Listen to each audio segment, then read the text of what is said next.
Right. Good evening, ladies, gentlemen, and friends. Is the sound all right? Yes. You can stay. Thank you for inviting me to deliver tonight's lecture of the Geographical Society of Medway. As you see, the title is Progress in People's Republic of Bangladesh. The subject is enormous, so I'm going to do an overview and a whistle-stop tour.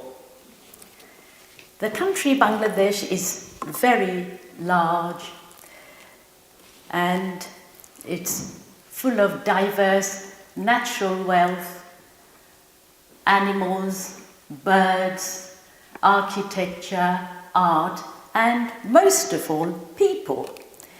Bangladesh means land of Bengali people. The country is vibrant, it's noisy, but that is part of its appeal. And the traditional dress of Bengali women is sari, what I'm wearing. Now, I would like you to come with me. I'm going to be your hostess, and we shall fly the national airline called IMAM. The logo is the stork. Sorry. If I can point. Can you see the stork there? So sit back and we shall start off from London Heathrow Airport, direct flight to the international airport in Dhaka, Bangladesh. And the name of the airport is Hazrat Shah Jalal. The flight time is usually about 12 hours, depending on whether we catch the tailwind or not. And the distance covered is approximately 5,000 miles. I'm just going to talk about the history and emergence of Bangladesh. It was mentioned in the 19th century BC in the Hindu epic Mahabharata. 13th century AD, the Mughals invaded the continent. 15th century saw the advent of Europeans, Portuguese, Dutch, French, Irish, finally British traders. In 1651, the East India Company was established. In 1757, the last ruler of Bengal, his name was Nawab Sirajudullah, was defeated by the British at the Battle of Plassey, where Lord Clive played a major role. In 1947, the British rule ended, and India, the entire subcontinent, was divided. We're into West Pakistan and East Pakistan, separated by 1,000 miles of India. The common factor was the faith, Islam. Unfortunately, on the 26th of March 1971, in fact, yesterday was the 44th anniversary, there was a revolution. Because people felt they were dominated by the West, the central government operated from the East. And finally, 16th of December 1971, liberation came. So that is the map. So this area was West Pakistan, and this area was East Pakistan. So this was freed by the revolutionaries, and it is now Bangladesh, and West Pakistan is Pakistan. And in the center, we have 1,000 miles of India.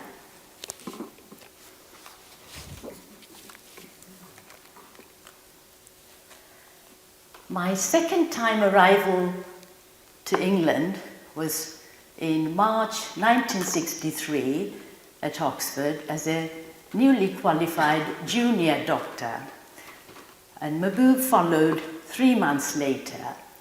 We were both born in undivided India, educated in East Pakistan, and while we've been here in England for 52 years, obviously the revolution took place. Dhaka is the capital of the country, and the logo of the Bangladesh government is this one, and the British High Commission in Dhaka, that's very important because most Bangladeshis want to come to England. The flag of People's Republic of Bangladesh. The green stands for the lush, bountiful land, and the red portrays the blood of the martyrs who fought for their freedom. The national anthem is in Bengali, and the patriotic declaration, I'll just narrate a couple of lines. It says, "O golden Bengal, mother of mine, I love you, forever your skies and air alike, a flute, do inspire music in my heart," and so it goes on. The geography of the country I shall discuss under physical geography, human geography, the government, resources, and economy. Let's look at the map. You can see where Bangladesh is, the white part. So there's India on the west, India on the north, northeast, and Burma, it's the southeast part, now known as Myanmar, and to the south of the entire Bangladesh is the Bay of Bengal.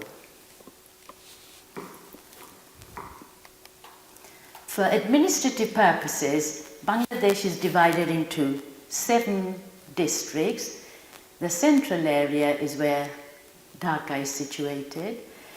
I would like you to remember Sylhet, which is in the northeast of the country, and I'll talk about it later.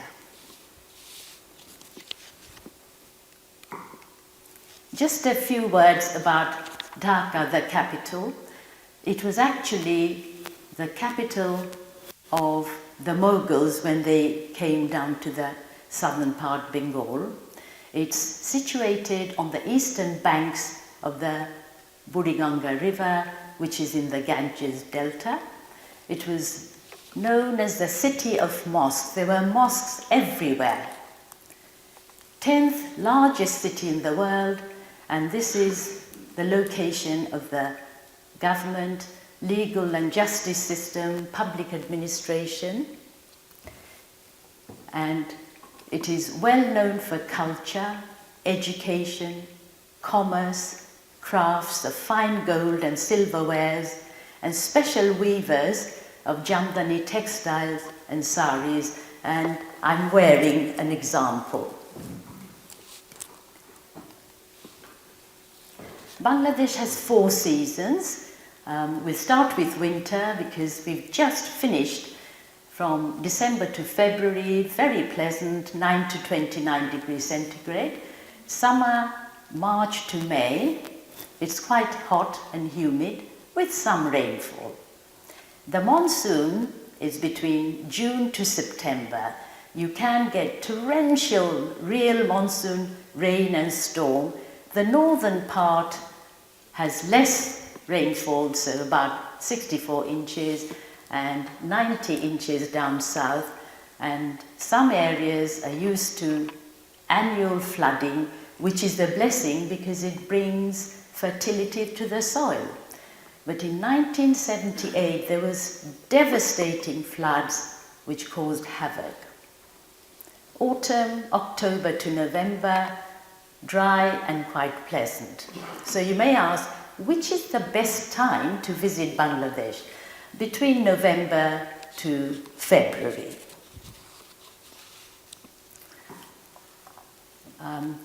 I did want to mention one more thing about Dhaka.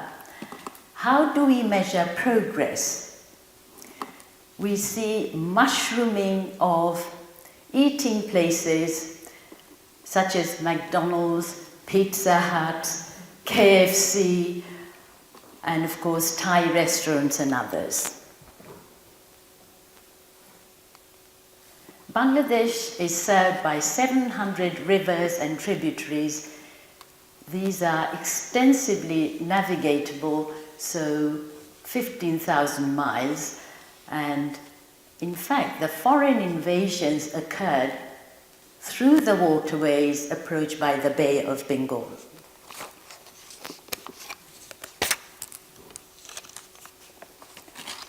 Just the major rivers. All the rivers originate at the foothills of the Himalayas, travel through India and then enter Bangladesh.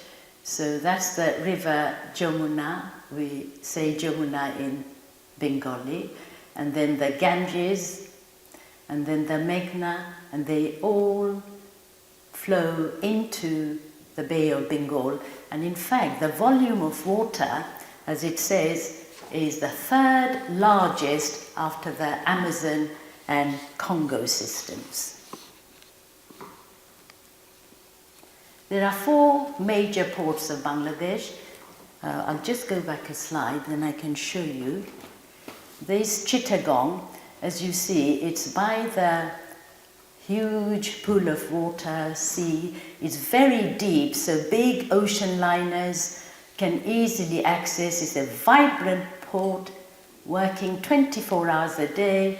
There's shipbuilding and in fact also ship breaking, because labor is cheap, so many international countries use the facility. And then,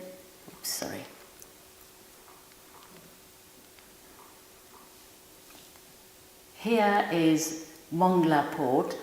Although it's not right in the sea, you can still access it, and this area is known as Sundarbans.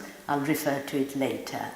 And Dhaka is on the eastern bank, as I said, of the Buriganga River and Narayanganj. So these were very important for export and import, and in fact the British set up quite a lot of the jute mills in Narayanganj.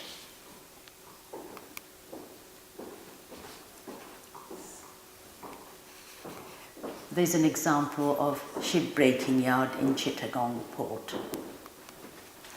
There are major bridges to connect the east and western parts of the country.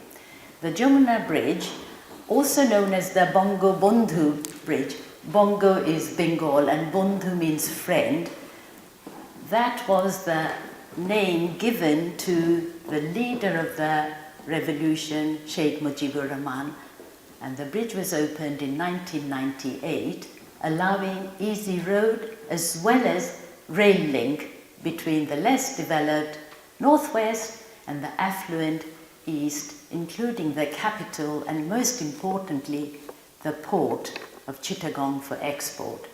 It's almost like the north-south divide in England. The Hardinge Bridge, also known as Paxi Railway Bridge, this was made entirely of steel, and the Viceroy, Lord Hardinge, he started it off in 1910 over River Padma, and it was completed within 2 years in 1912.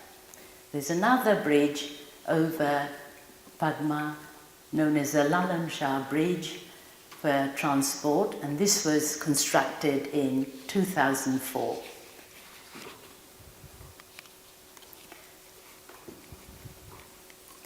So this is a larger version. You can see Barisal is another river port. Mongla was the other port I mentioned. So it's easily navigable from the Bay of Bengal. And this area is known as Sundarban. Sundar means beautiful, Bon means forest. It's a very important part in the ecology of the world.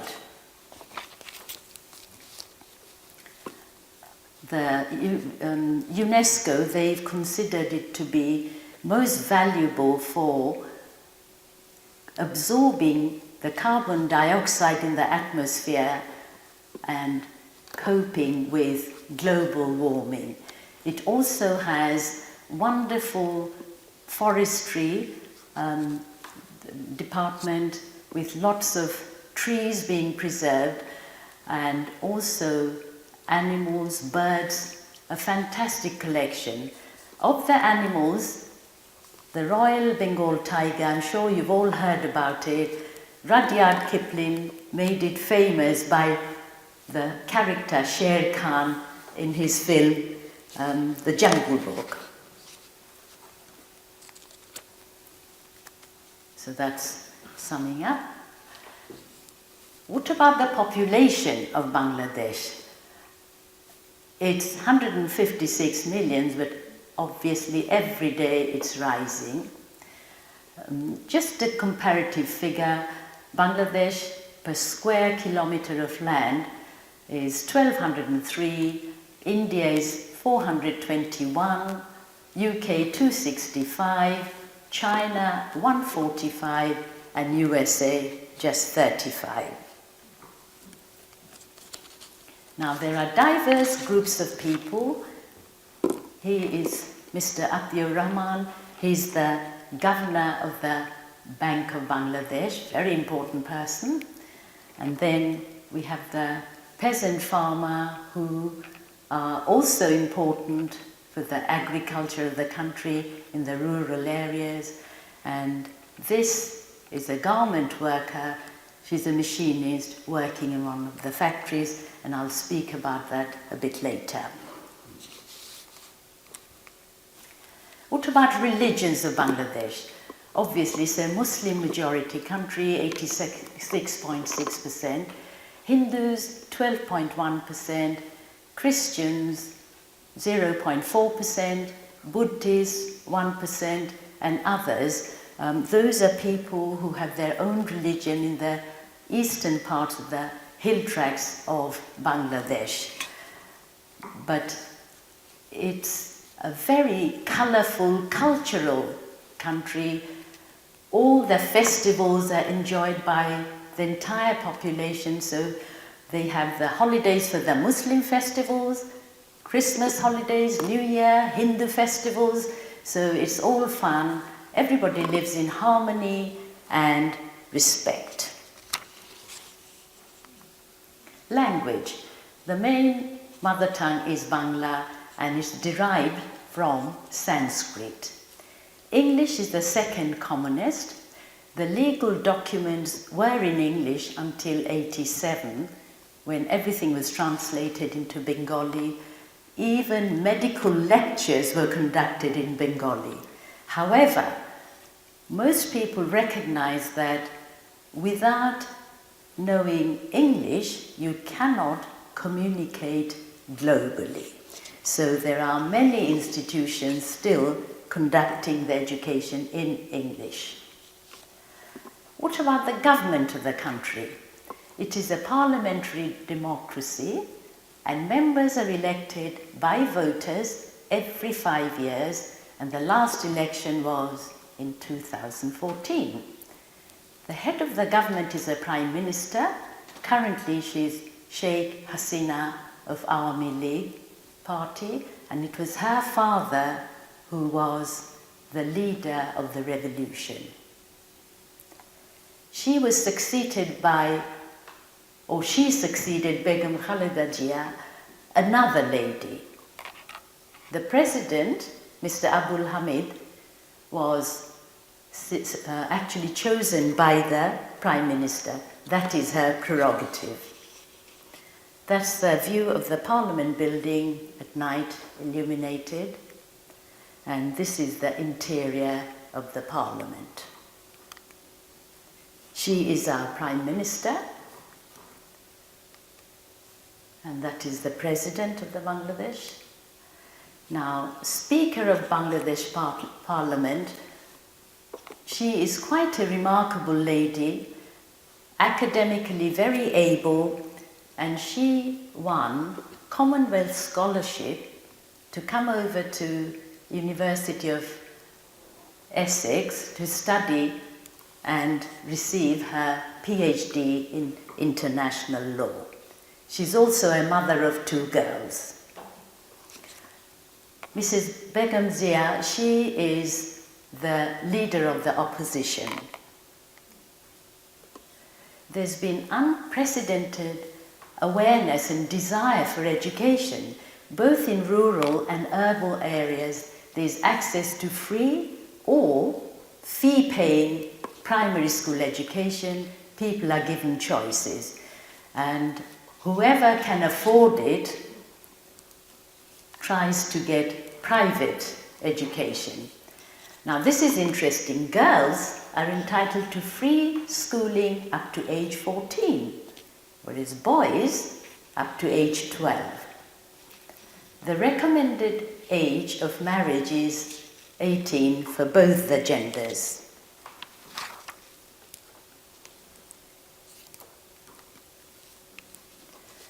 Promotion of gender and human rights issues. This is very widespread throughout the use of media, non-governmental organizations. Several are from European countries, also youth clubs in rural and urban areas. Recognition of women's role. You've all heard of this, but this is really promoted. The hand that rocks the cradle rules the world. To educate the family, educate the mother. Now, population control has been at the forefront. However, children are considered to be assets for the nation. There's external help to improve maternity care. Childhood immunization programs are run by government as well as the NGOs, Rotary groups, and many other voluntary groups. Higher education, people's aspirations are significantly, how shall I put it, they're full of ambition. There's something that strikes you as soon as you land in the country. Nationally, there are universities of approximately 83. Every day there appears to be another new university. Dhaka itself has 39 of these institutions. And of course, one needs to pay for enrollment. However, there are numerous bursaries, scholarships based on merit or economic situation of the parents, and stipends. So, bright future achievement leads to the very competitive situation to gain a place at university, and obviously some people try and get a link to enter higher education. Majority of the universities are actually co-educational, and guess what? Frequently young women are high achievers. There's Bureau of Manpower Employment and Training. Special initiatives have been implemented for employment of women. I might add, they have to be competent or have skills. Recognition of valuable role of women as professionals as well as parents. The high positions based on competence, the role models have been our current Prime Minister, leader of the opposition, our Speaker, and many others.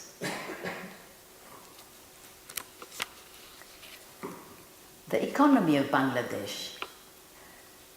Agriculture contributes to 19%, industry 30%, and services 51%. The GDP, that's the gross domestic produce, these are all calculated in US dollars. India comparatively fares better, 1,498, and Pakistan 1,275, Bangladesh 957. However, Bangladesh is not in the list of 10 in the poorest country of the world, I'm delighted to say.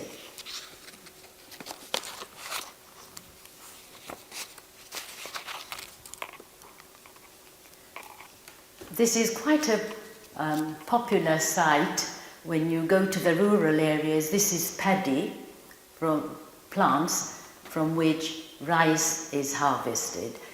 Thanks to research, because it's the staple diet of the people.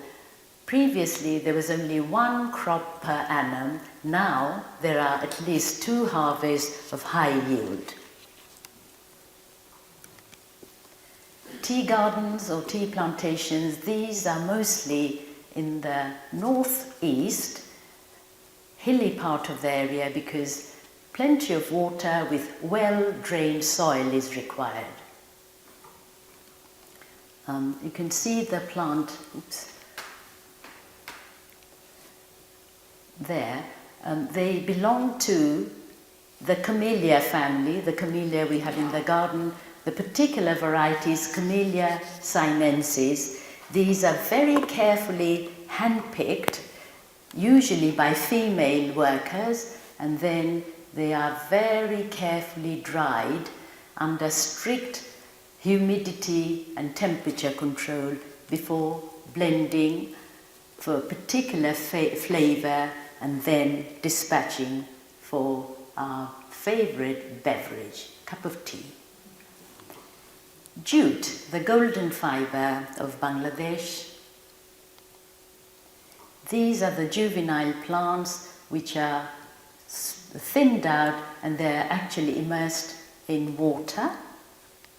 They need plenty of water, and this is back-breaking work, cutting the jute. You can see he's almost halfway up the leg immersed in water. And then it has to go through a process called retting, basically rotting. It's left immersed in water, takes about 20 days, and then separating the fiber from the main stem. And again, women feature quite high in the workforce. That is the prepared jute, ready for dispatch, and the color is gorgeous golden, hence the name. What products can be made out of jute? Once upon a time, it was the major product all over the world for ropes and hessian bags and so on, but synthetics have reduced its global demand. Nevertheless, it's still being made into carpets, mats, bags, shoes. And interestingly enough, the sandbags that were used in the trenches of the First World War were made of jute. The refined fiber, through research, has been used for garment, and because it's rapidly growing, it takes 4 months from planting to harvesting. It's very useful as paper pulp. Moving on, bamboo is another asset for the country. It's got numerous uses. Instead of steel or metal scaffolding, bamboos are used also for actual construction of houses. And the skill of the people converts it into multiple fancy goods of great utility. Now this is the banana. You're all used to going to the supermarket and buying bananas. This is the banana plant with long leaves, glossy, thick, ribbed, and this is the main stem with the rudimentary fruit, and each layer is so beautifully encased by nature in this rubbery, plum-colored, thick cover, and as each hand matures, it opens, exposing the next layer. Finally, when it attains maturity, the entire stem is cut, And the plant is an annual, the plant is cut, and then the hands are separated and sold to the market. And one great thing about jute, rice, bamboo, bananas and all the plants, they are natural, biodegradable and recyclable, because often these are used for animal feeds, or when dried they can be used for fuel. And in fact, when we were young, money wasn't easy to come by. For picnics, we would cut rectangular pieces, wash them, and they were fantastic picnic plates, disposable, biodegradable. These are just some of the winter vegetables. I'm sure you recognize the carrots, some cucumbers. These are the large radishes called mulis, and some other, I think could be asparagus, but the ingenious idea of pedal power bringing this to huge block of apartments so that people don't have to spend money for transport, they just buy on their street, so to speak. Jackfruit, I don't know if any of you have heard about it. The trees are just like rubber trees with green, thick leaves. This is the tree trunk. And the fascinating thing is the fruit actually grows from the main stem and upwards. And if you cut any part of the plant, there is latex, a bit like rubber. The ripened fruit has a very strong flavor that many people don't find very appealing. However, it provides cheap and high carbohydrate nutrition for people. And the cattle also love it. Right, the green coconut. Well, the coconut tree and the fruits, they have numerous uses. I could go on forever. However, talking about the green coconut, the water contained within the fruit is sterile. It's well balanced in all the electrolytes that one needs for rehydration. So if you were to suffer from diarrhea or vomiting, this is absolutely heaven sent.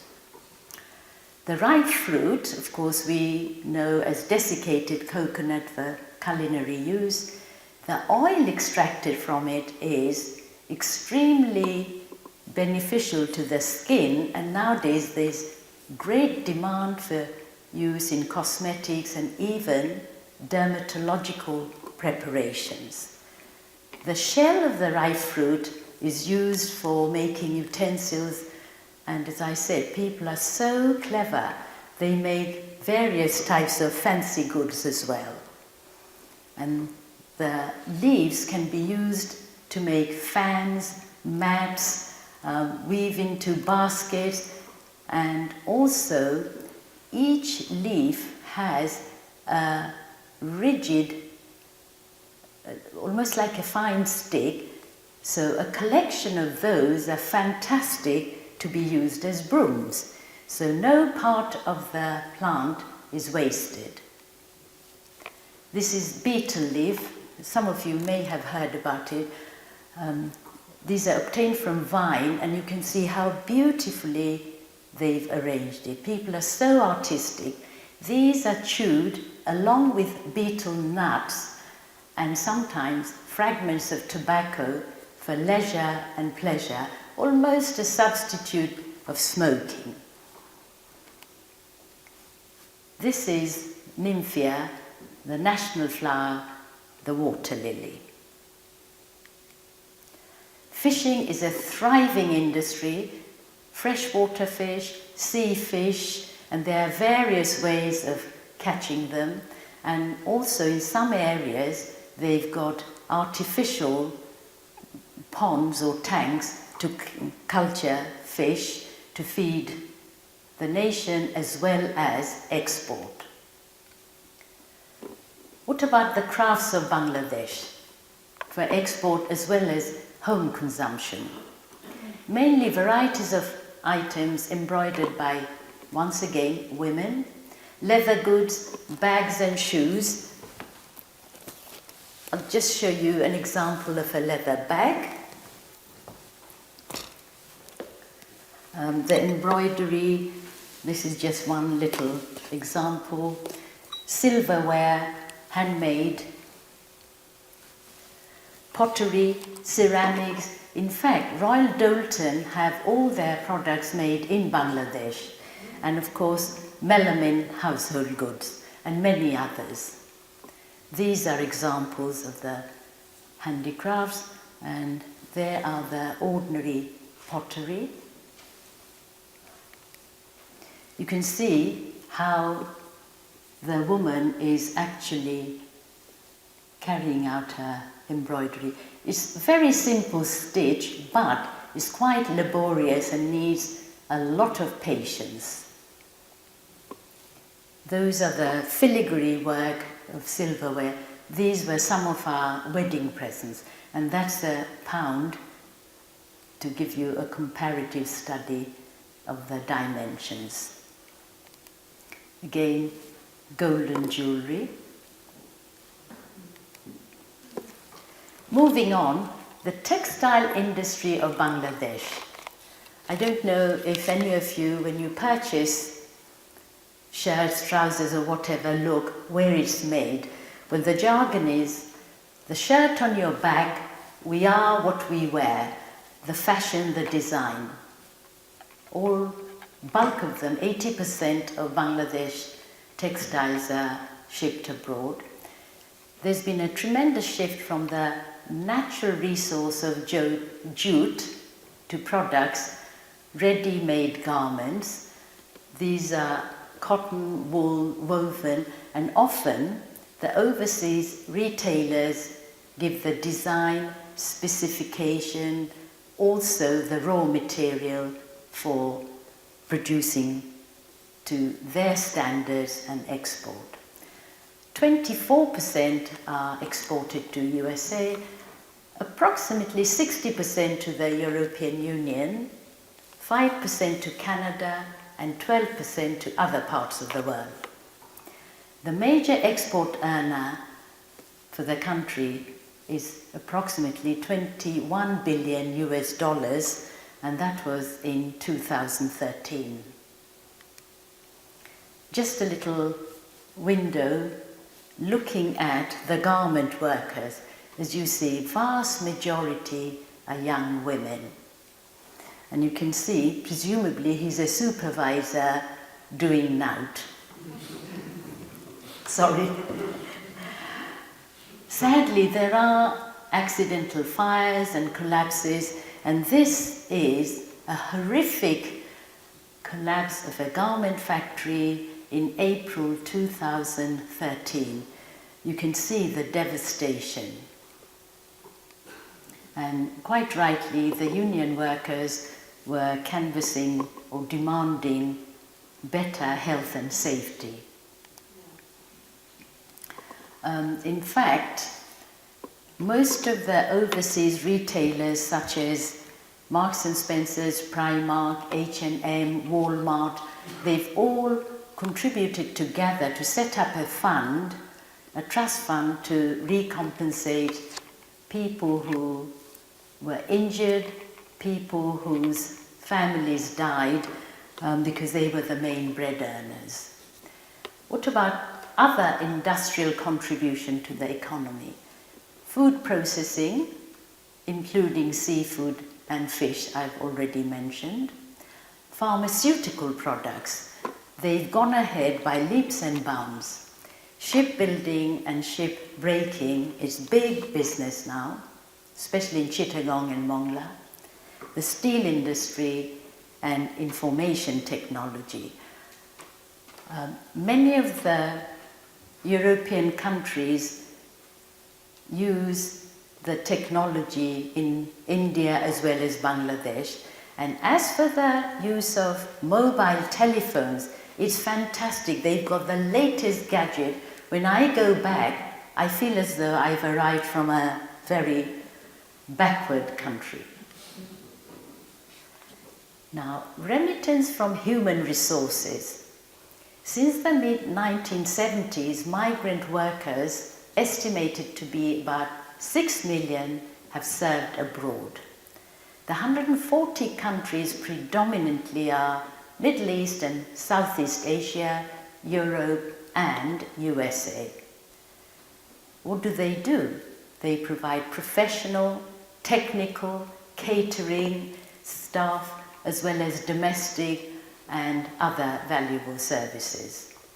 The estimated income was $14 billion last year, 2014. Now, I would like to just come back to this particular area called Sylhet, because people from there are very, very brave, and they have set up for decades internationally the so-called Indian restaurant. They're actually run, managed, owned by people from Sylhet. They're very adventurous and they're really dedicated. They send most of their earnings back to Sylhet, which has now become a very thriving city with the latest houses, apartments, luxury hotels, and there are communities where you get hospital, clinics, welfare centres, youth clubs, colleges, university. So that has been a major, major advance or progress. And in fact, if any of you go to Tower Hamlets in the East End of London, there's a high density of people from Sylhet, and that area has been designated Bangla Town or Bangla City.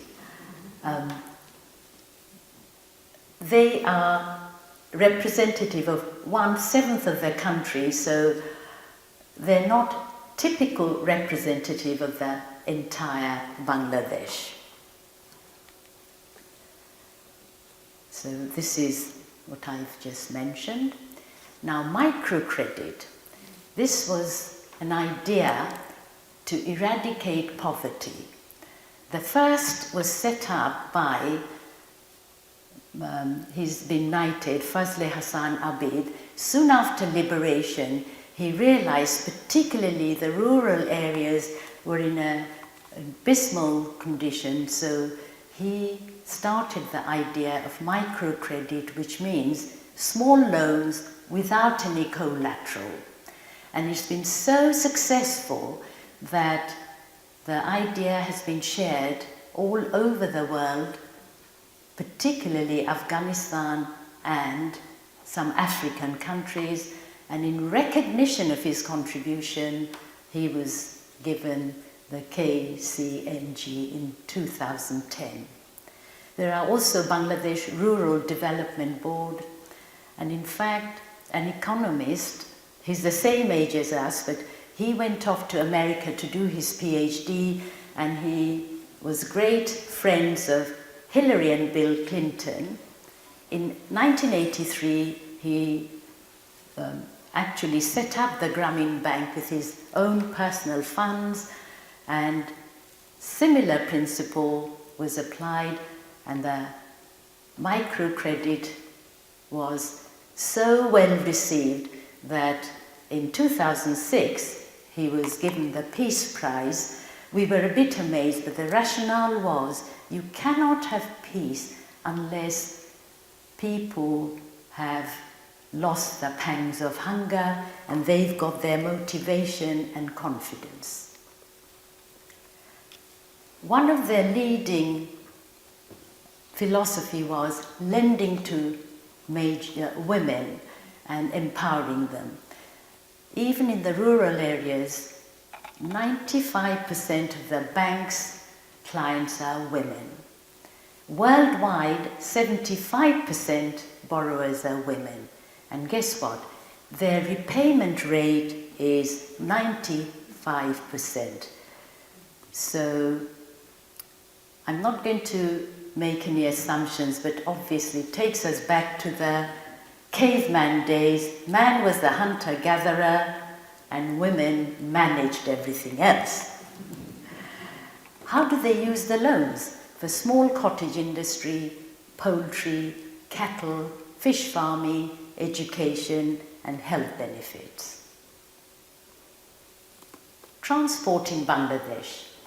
Water transportation is obviously very convenient because of the navigable waterways. Pedal power using cycles, rickshaws, which are particularly cheap, environment friendly, and they can negotiate the narrowest of lanes.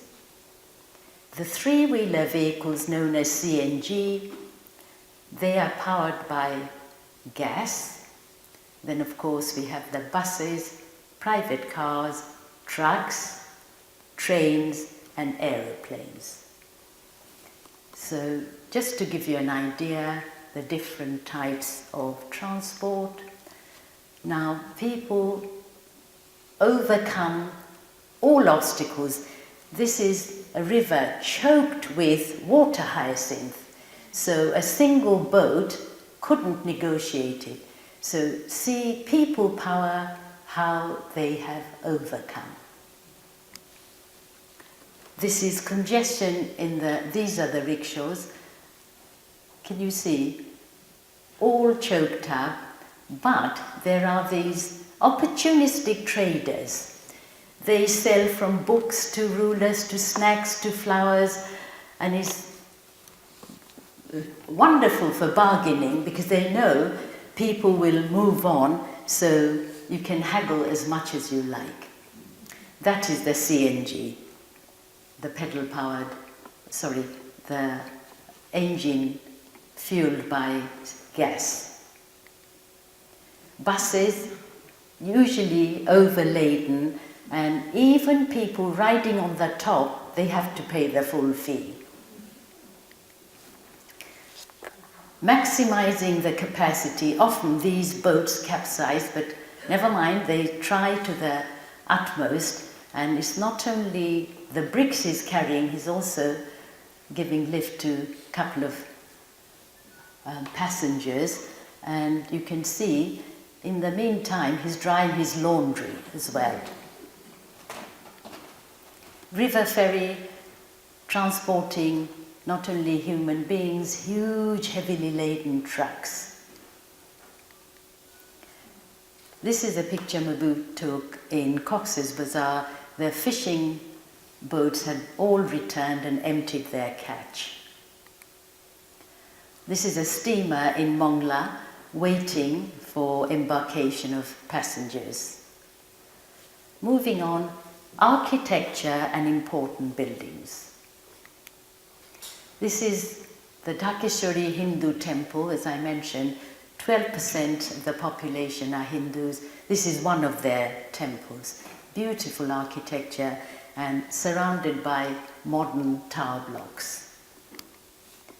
This is an old Mughal fort. It's recently been renovated. You can see the typical Mughal architecture, and always they had beautiful gardens. New and old, that's a factory, that is an old building in need of repair. This is Curzon Hall, the University of Dhaka. I'll come to that later. And tower blocks, 15 stories. Housing is a problem all over the world, and to meet the demand, there are high-rises. This is the national mosque known as Baitul Mukarram. It was completed in 1968. It's one of the mosques that holds 30,000 in the congregation. This is in the old city of Dhaka, an old Mughal mosque. And yet another mosque, I mentioned Dhaka was a city of mosques. This is known as the Star Mosque. The original had these two large and the central dome, and later on others have been added. But the beauty is all the tiling is from broken china and other ceramics, beautifully crafted. And the fountain in front is star-shaped, that's why they called it Star Mosque. They don't know exactly when it was made, but said to be of early 19th century. This is Rose Garden, another beautiful construction by a wealthy Hindu businessman in the early 19th century. Eventually, one of my mother's relatives, who was in publishing, he purchased it. Now, this is an interesting place. This is Mahbub's old school, St. Gregory's. Adjoining that is the Church of Holy Cross, and that's actually our son-in-law. This was taken at Easter 10 years ago. And this door is very important, and the heading says Headmaster, and the logo says, I'm proud to be a Gregorian. So there's Mahbub, a Gregorian. Our son Manzil. Manzil means big house, also called a pink palace because it was built in pink, right by the river, Buriganga, in old city of Dhaka. And you can see the portico where the carriages would arrive and the wealthy people would disembark and enter the building. Curzon Hall. Lord Curzon, he was the Viceroy of India and he initiated the university. The foundation stone was laid in 1905, but the actual completion occurred in 1921, and the curriculum was set up after Oxford. And in pre-partition India, University of Dhaka was known as Oxford of the East. And those of you who are interested in knowing what kind of palms these are ornamental, not coconut or date palm. And in the forefront is the traveller's palm. It belongs to the banana family, but is purely for ornamental or decorative use. The Department of Physics was very famous because highly gifted Indian physicist S.N. Bose was the first head of the department under whom my father did his MSc, and this is him standing in front of Curzon Hall, having got his MSc degree in 1937. That building is the Supreme Court of Dhaka, and these two are our grandsons. It was taken 10 years ago. What about tourism?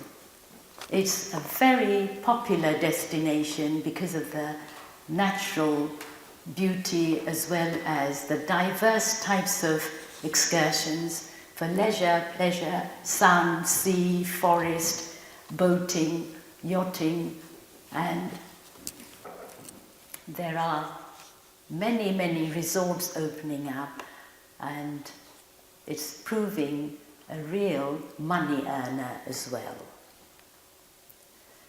I've come to the end, and I would like to dedicate my presentation to all those courageous and very brave explorers over the centuries, without whose perilous journeys and discoveries geography, and therefore our society, would be non-existent.